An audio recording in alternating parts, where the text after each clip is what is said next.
सख्त सख्त लगा कुंभ के मेला मस्त मस्त लगा कुंभ के मेला मस्त लगा कुंभ के मेला मस्त मस्त लगा कुंभ के मेला मस्त।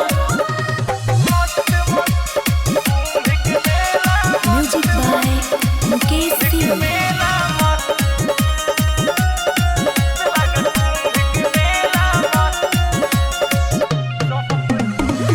सब लोग जाते हैं होता है ना भाव भेंट गौरा जी के साथ साथ आते हैं महादेव।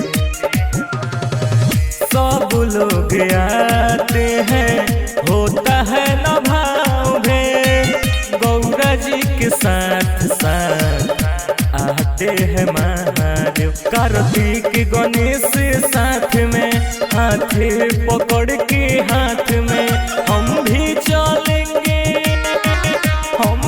चलेंगे साथ में निकाल के अपना वक्त वक्त लगा कुंभ के मेला मस्त मस्त लगा कुंभ के मेला मस्त लगा कुंभ के मेला मस्त मस्त लगा कुंभ के मेला मस्त।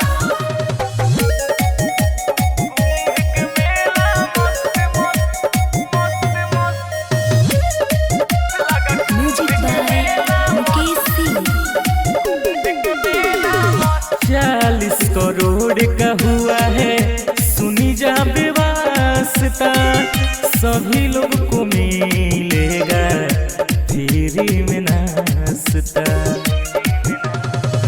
40 करोड़ का हुआ है सुनी जा व्यवस्था सभी लोग को मिलेगा फ्री में नाश्ता। रितु और अरविंद संगे उमर जाएंगे साथ में मुकेश भी आएंगे।